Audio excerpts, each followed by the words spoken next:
आज के लेक्चर में हमने स्टार्ट करना है लेवल्स ऑफ ऑर्गेनाइजेशन। इससे प्रीवियस लेक्चर में हमने पढ़ा था कैरियर्स इन बायोलॉजी। आज हम पढ़ेंगे levels of organization. Levels of organization से मुराद के डिफरेंट लेवल्स पे ह्यूमन बॉडी कैसे ऑर्गेनाइज्ड है, तो इन लेवल्स के नाम देख लेते हैं, फिर इनको वन बाय वन डिटेल में पढ़ेंगे। पहला लेवल है sub atomic and atomic level, next है molecular level, organelle and cell level, tissue level, organ and organ system level, individual level, population level, community and biosphere level. Sub atomic and atomic level. Sub atomic and atomic level के अंदर हम atom और सब atomic particles के बारे में पढ़ेंगे। तो एटम क्या है? Atom is the smallest part of substance that can not be broken down. Atom word जो है ये दो वर्ड से मिलकर बना है। ए जिसका मीनिंग है नॉट और टॉम का मतलब है कट। तो एटम क्या हुआ? एटम किसी भी सब्सटेंस का स्मॉलेस्ट पार्ट है जिसको हम फर्दर तोड़ नहीं सकते, फर्दर कट नहीं कर सकते। मैटर की जो टाइप्स हैं सॉलिड, लिक्विड, गैस, ये किस चीज़ से मिलकर बनी है? एलिमेंट से मिलकर बनी है। और जो एक एलिमेंट है वो किस चीज़ से मिलकर बना है? Single kind of atom. Single kind of atom से मुराद सेम टाइप ऑफ एटम। कोई भी एक एलिमेंट है वो सेम टाइप ऑफ एटम से मिलकर बना होगा। For example hydrogen. Hydrogen element को देख लें तो hydrogen element single hydrogen atom से मिलकर बना है। ऑक्सीजन, ऑक्सीजन मॉलिक्यूल भी है जो कि दो ऑक्सीजन एटम से मिलकर बना है। गोल्ड, गोल्ड एलिमेंट जो है ये सिंगल गोल्ड के एटम से मिलकर बना है। सब एटॉमिक पार्टिकल्स, सब एटॉमिक पार्टिकल्स में इलेक्ट्रॉन्स, प्रोटॉन्स और न्यूट्रॉन्स आ जाते हैं। किसी भी एटम के सेंटर में क्या पड़ा हुआ है? न्यूक्लियस। न्यूक्लियस के अंदर प्रोटॉन्स और न्यूट्रॉन्स हैं और न्यूक्लियस की गिर्द जो शेल्स हैं जिसके अंदर इलेक्ट्रॉन्स रिवॉल्व कर रहे होते हैं। अब टोटल नेचर के अंदर 92 एलिमेंट्स हैं। इन 92 एलिमेंट्स में से जो 16 एलिमेंट्स जो कि ह्यूमन बॉडी में प्रेजेंट है, ह्यूमन बॉडी में डिफरेंट ऑर्गेनेलिज वगैरह को बना रहे हैं, ये इनको हम क्या कहते हैं? बायो एलिमेंट्स कहते हैं। इन 16 बायो एलिमेंट्स में से जो 6 हैं ये हमारी बॉडी का 99% बॉडी मैस, बॉडी वेट बना रहे हैं, और जो 10 एलिमेंट्स हैं वो 1% बना रहे हैं। अब जो 6 एलिमेंट्स जो 99% बॉडी वेट बना रहे हैं इनको देख लेते हैं और इनकी कितनी कितनी परसेंटेज है। ऑक्सीजन जो है 65%, कार्बन 18%, हाइड्रोजन 10%, नाइट्रोजन 3%, कैल्शियम 2% और फास्फोरस 1%। इन परसेंटेजेस को आपने याद रखना है। 10 एलिमेंट्स जो कि 1% बना रहे हैं ये कौन कौन से हैं? Potassium, sulphur, chloride, sodium, magnesium, iron, copper, manganese, zinc and iodine. Next level है मॉलिक्यूलर लेवल। अब ह्यूमन बॉडी के अंदर जो एलिमेंट्स हैं, जो एटम्स हैं, ये आइसोलेटेड फॉर्म में नहीं है। एलिमेंट्स जो हैं ये कंबाइन करते हैं आयनिक या कोवलेंट बॉन्ड के थ्रू और क्या बनाते हैं? मॉलिक्यूल या bio molecule. For example water के मॉलिक्यूल को देखें। वाटर का मॉलिक्यूल कैसे बनता है? दो हाइड्रोजन और एक ऑक्सीजन एलिमेंट जो हैं ये मिलते हैं तो क्या बनाते हैं? वाटर का मॉलिक्यूल बनाते हैं। अगर मॉलिक्यूल की डेफिनेशन देखें तो क्या है? Smallest part of compound that retains the properties of that compound. किसी भी कंपाउंड का स्मॉलेस्ट पार्ट है जो कि उस कंपाउंड की प्रॉपर्टीज़ को रिटेन करता है। रिटेन करने का मतलब कि उस कंपाउंड, पूरे कंपाउंड के अंदर जो प्रॉपर्टीज़ होंगी, अगर उस कंपाउंड में से एक मॉलिक्यूल लें तो उसके अंदर भी सेम वही प्रॉपर्टीज़ होंगी। जैसे कि वाटर को देख लेते हैं। अगर पानी का एक गिलास लें तो उस गिलास के अंदर भी वही सेम प्रॉपर्टीज़ होंगी जो कि वाटर का एक मॉलिक्यूल लें उसके अंदर होंगी। अब types of molecules. Types of molecule, biological molecules जो कि ह्यूमन बॉडी के अंदर हैं वो कौन कौन सी हैं? माइक्रो मॉलिक्यूल्स और मैक्रो मॉलिक्यूल्स। माइक्रो मॉलिक्यूल्स जो हैं इनका मॉलिक्यूलर वेट लो होता है। फॉर एग्जांपल ग्लूकोज और वाटर, ये स्मॉल मॉलिक्यूल्स हैं, इनका मॉलिक्यूलर वेट लो होगा, इस वजह से इन्हें कहते हैं माइक्रो मॉलिक्यूल्स। और जो मैक्रो मॉलिक्यूल्स हैं इनका मॉलिक्यूलर वेट हाई होता है। फॉर एग्जांपल जैसे कि लार्ज मॉलिक्यूल्स इसमें आ जाते हैं स्टार्च, प्रोटीन्स और लिपिड्स, इनका हाई मॉलिक्यूलर वेट होने की वजह से इन्हें कहते हैं मैक्रो मॉलिक्यूल्स। अगला लेवल है ऑर्गेनेली एंड सेल लेवल। अब पीछे हमने बायो मॉलिक्यूल्स के बारे में पढ़ा। जो बायो मॉलिक्यूल्स हैं ये मिल के असेंबल होकर क्या बनाएंगे? ऑर्गेनेलीज बनाएंगी। ऑर्गेनेलीज क्या हैं? ऑर्गेनेलीज सेल का सब सेलुलर स्ट्रक्चर्स हैं।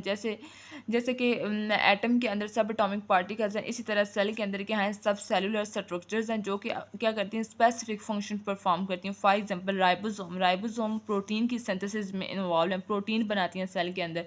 और जो माइटोकॉन्ड्रिया है, माइटोकॉन्ड्रिया सेलुलर रिस्पायरेशन करवाता है। सेलुलर रिस्पायरेशन के रिजल्ट में ये क्या करता है? एटीपी बनवाता है। एटीपी क्या? एनर्जी की एक फॉर्म है, इसको सेल की एनर्जी करेंसी भी कहते हैं। जो माइटोकॉन्ड्रिया अब ये सेलुलर रिस्पायरेशन करवाता है, एनर्जी प्रोड्यूस करवाता है सेल के अंदर, तो इसे क्या कहते हैं? पावर हाउसेस ऑफ सेल कहते हैं। सेलुलर रिस्पायरेशन, माइटोकॉन्ड्रिया, इस सब के बारे में आप अगले चैप्टर्स में पढ़ेंगे। अब सेल के अंदर देखें तो कौन कौन से ऑर्गेनेलीज आ जाती हैं? राइबोसोम आ जाता है। सबसे पहले आउटर जो इसकी है वो सेल मेम्ब्रेन है, उसके बाद राइबोसोम, सेंटर में क्या पड़ा हुआ है? न्यूक्लियस है, रफ एंडोप्लाज्मिक रेटिकुलम, ये है स्मूथ एंडोप्लाज्मिक रेटिकुलम, माइटोकॉन्ड्रिया और वैक्यूल गोल्जी एपरेटस। इन सारी ऑर्गेनेलीज के बारे में आप डिटेल में पढ़ेंगे चैप्टर 4 में। अब जितनी भी ऑर्गेनेलीज हैं ये एक स्पेसिफिक फंक्शन अपना परफॉर्म कर रही हैं सेल के अंदर, इस वजह से ये हम इन्हें क्या कह सकते हैं, ये एक लेबर की तरह सेल के अंदर काम कर रही हैं। अब सेल का अगर नंबर देखा जाए तो डिफरेंट ऑर्गेनिज्म में प्रोटिस्ट और प्रोकैरियोट्स जो हैं इनके अंदर सिंगल सेल से मिलकर बने हैं, जबकि फंजाई, एनिमल्स और प्लांट्स वगैरह इनके अंदर ट्रिलियंस ऑफ सेल हैं, तो ये क्या होंगे, मल्टी सेलुलर ऑर्गेनिज्म होंगे। अब टिश्यू लेवल, जो मल्टी सेलुलर ऑर्गेनिज्म है जैसे कि एनिमल्स हो गए, प्लांट्स हो गए, फंजाई हो गई, इनके अंदर सेल्स जो हैं ये मिलकर क्या बनाते हैं, टिश्यू बनाते हैं। ये आप देख सकते हैं ये डिफरेंट सेल्स हैं, ये मिलकर क्या बना रहे हैं, टिश्यू बना रहे हैं। टिश्यू क्या है, a group of similar cells specialized for the performance of common function. Tissue क्या है, टिश्यू के अंदर सिमिलर सेल्स ऑर्गेनाइज होंगे, एक दूसरे के साथ मिलेंगे और वो एक जैसा फंक्शन परफॉर्म कर रहे होंगे, तो उसे हम क्या कहेंगे, tissue. A group of similar cells specialized for the performance of common mean same function perform कर रहे होंगे। For example cardiac muscle tissue, cardiac muscle tissue के अंदर कार्डिक सेल्स होंगे जो कि कॉन्ट्रैक्ट रिलैक्स करते हैं, और हार्ट क्या करता है, अपना पंपिंग एक्शन परफॉर्म करता है, ब्लड को पंप करता है पूरी बॉडी के अंदर। तो ये कौन करवा रहा है, कार्डिक मसल टिश्यू, जो कि किससे मिलके बने हैं, कार्डिक सेल्स से। आगे है नर्वस टिश्यू। नर्वस टिश्यू क्या है, nervous tissue nerve cells neurons से मिलके बना है। न्यूरॉन्स क्या है, नर्वस सिस्टम का स्ट्रक्चर और फंक्शनल यूनिट है। न्यूरॉन्स क्या करती हैं, रिसीव करती हैं और सेंड करती हैं नर्व इम्पल्सेस को।